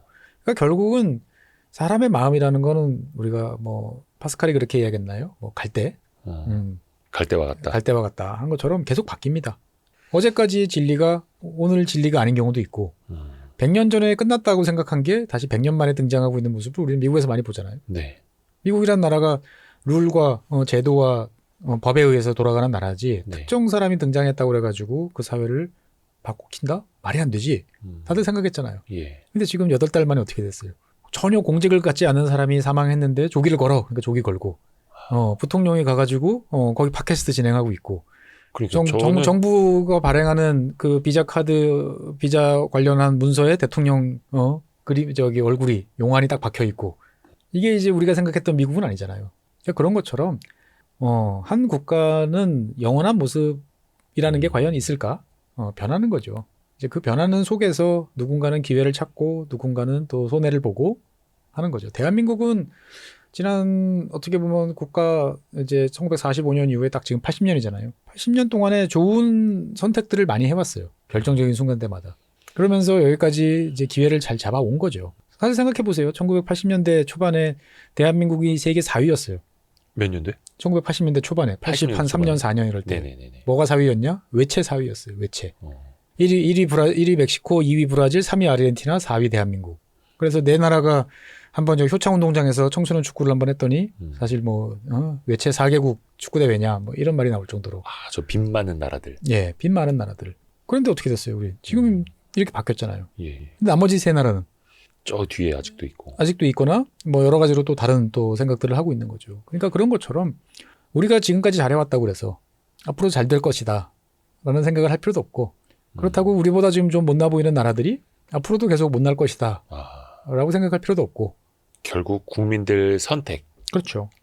현재를 또 만들어가고 그 선택은 결국은 거니까. 민주주의 국가라면 그 선택은 결국 그 국민의 몫이고 정치를 통해서 나타나고 최준영 박사님이 던져주신 뭔가 메시지가 될 수도 있을 테고 그러니까 저는 요 보면은 표지에 등고선이 있습니다. 그게 그냥 지리 시간인 줄 알았는데 사실은 역사이고 네. 경제이고 그래서 지리가 아니라 최소한의 지리, 그냥 최소한의 지리가 아니라 생존을 위한 최소한의 지리. 여러 가지가 있으니까 어떻든 간에 좀 세상을 바라보시는 게 이제 중요하다. 그리고 이제 어차피 대한민국이라는 나라는 우리끼리만 해서는 먹고 살 수 없다라는 것은 다들 잘 알고 있잖아요. 네. 그러면은 이제는 필요한 게 뭘까라고 생각해 보면 예. 세상을 잘 알아야 되고 그것도 이제 영국과 미국이 아닌 대한민국의 눈으로 우리의 안경으로 세상을 바라보는 그러한 이제 노력들을 해왔어야 되는데 많이 부족하죠. 그러다 보니 저는 이제 뭐 지구본 연구소라 이런 채널을 이제 운영하고 있습니다만 이제 목표가 뭐냐, 너의 그 목적이 뭐야? 네네네. 라는 질문을 받으면 사실은 이제 거창한 그런 건 없어요. 그런데 항상 생각하는 것은 대한민국의 눈으로 보는 세계라는 어떤 그러한 질문을 계속 던져보고 싶다. 라는 이제 생각을 많이 하게 됐습니다. 그래서 뭐 이 최소한의 질이라는 게 어떻게 보면은 간단하게 보시면 우리가 어렴풋이 알던 나라를 그냥 재밌게 소개해 준 이런 나라도 있었네. 아이고야 얘는 불쌍하네. 찌찌찌 이렇게 넘어가셔도 좋습니다. 근데 어떻든 다 각자의 고민이 있고 각자의 그 굴레 속에서 그 문제를 해결하기 위해서 고군분투하고 있고 누구는 칭찬을 받고 있고 누구는 욕을 먹고 있으나 그거는 시간이 지나면 또 어떻게 바뀔지 알 수 없다라는 말씀 드리고 싶네요. 그러게요. 이제 어떻게 보면은 대한민국이 문화적으로도 군사적으로도 경제적으로도 정말로 그 선진국 반열에 들어선 현재에 앞으로 우리의 또 길을 찾아가는데 우리의 다른 인식이 나라를 못 미치죠. 통해서도 많이 또 배워야 되겠고 네. 인식도 사실은 더 높여나가고 또 반면교사 삼을 사례들도 많이 있는 거고요. 그러니까 좀 이제 수줍은 나라에서 좀 약간 뻔뻔한 나라로 좀 바뀌는 것도 필요하죠. 국력도 이제 세졌으니까요. 이미 했어야 되는데 좋은 기회를 많이 놓쳤는데 예. 이제 지금부터라도 저는 좀 그런 게 필요하지 않을까 싶습니다. 저는 그런 얘기 좀 하거든요. 왜 세계 어떤 일이 터졌을 때 자꾸 막 프랑스 대통령이 막 동해번쩍 서해번쩍 하는 거예요. 막 푸틴 만나러 갔다가 이번에도 유엔 총회 때문에 뉴욕에서 길 막히니까 마크롱 대통령이 트럼프한테 바로 휴대전화 전화 걸었다면서요. 전화하면서 당신 때문에 길 막혔다고 걸어갔다고. 우리도 저럴 수 있지 않을까? 예를 들어서 올해 뭐 유엔 의장국이고 에이펙 정상회담도 열리고 그럴 수 있는 위치 아닐까요? 그러려면 평소에 오지랖 넓게 행동을 해야죠. 예. 그 오지랖이라는 것은 이제 그만큼의 또 비용을 네. 또 수반하는 거고 비용. 국가적으로 봤을 때 그런 거에 대해서 또 용인하고 있는 뭐 그런 것이 필요한 거죠. 그러니까 뭐 뭔가 문제가 생겼을 때 프랑스 대통령이 나서서 하면은 아이고 쟤네 또 나서네. 뭐 잘 될까? 근데 뭐 쟤네는 원래 그러지. 근데 독일은 안 나서잖아요. 중국도 잘 안 나서요. 그러니까 어떻게 보면은 프랑스 같은 경우는 과거의 자기의 역사, 뭐 이런 정치적 영향력 네. 이런 것들을 현재 체급에 비해서 더 과하게. 오버스트레치돼서 지금 활용하고 있는 거고, 예. 영국도 마찬가지고, 어. 예, 독일 같은 나라는 그만큼 못하는 거고, 우리는 그거보다도 더 못하고 있고, 어떻든 이게 이제 똑같이 가는 건 아니죠. 우리가 뭐 일상적으로 봤을 때도 어떤 사람은 이제 연봉 8천만 원이고 누구는 2억인데, 소득 수준에 비례해가지고 소비를 더 하진 않지 않습니까? 누구는 아직도 각거렌저 타고 다니시고, 예, 그냥 뭐 대충 입고 다니시는데, 부자들이 더 검소할 수 있고. 예, 뭐 트렁크 열어보면은 뭐 현금 박스가 뭐 이렇게 있다, 뭐 이런 말씀 듣는 분도 계시고, 누구는 뭐 휴일마다 해외 나가고 골프 치고, 뭔가 유복하게 사는 것 플렉스 하면서 같습니다만 살고. 사실은 뭐 보면 자산은 별 볼일 없는. 없고. 예, 그럼 누가 옳고 그른 거냐? 평가하기 어렵잖아요. 근데 또 세계 사회에서는 또 목소리 내는 사람이 더 힘 세 보이고. 그렇죠. 목소리도 평소에 내본 사람들이 센 거고. 평소에 아무 일 없다가 갑자기 발끈해서 나서면 쟤 왜 저래? 우리도 그렇지 않습니까? 예. 그러니까 평소에 방구 좀 껴야 된다. 뭐 그런 표현도 가능하고 어떻든 간에 한반도 천동설에서 좀 벗어나자. 대한민국이 있는 한반도가 세계에서 가장 중요하고 전략적 요충지다라고 많이들 생각하시는데 천만의 말씀이에요. 전혀 그렇지 않아요. 예, 훨씬 중요한 곳이 많아요. 그러니까 어쨌든 세상이 우리를 중심으로 돌아가지 않다라는 것을 명심하고 그 말은 뭐냐? 다른 나라의 판단에 따라서 우리가 어느 순간 갑자기 이상해질 수도 있어요. 다른 나라의 판단에 의해서. 네. 얼마든지 지금도 그런 상황이 저는 코앞에 와 있다고 그럴 수 생각하거든요. 있죠. 예. 그럼 그런 상황이 이제 생기지 않도록 노력해야 될 것이고, 경계해야 될 것이고, 그러려면 자관 세상을 좀 잘 알아보자 정도로 요약하겠습니다. 그렇게 해서 생존을 위한 최소한의 질이 이 책을 읽으시라라는 농담이고요. 역시 최준영 박사님 통해서 많이 배웠습니다. 네, 감사합니다. 아유, 감사합니다. 고맙습니다, 박사님. 네.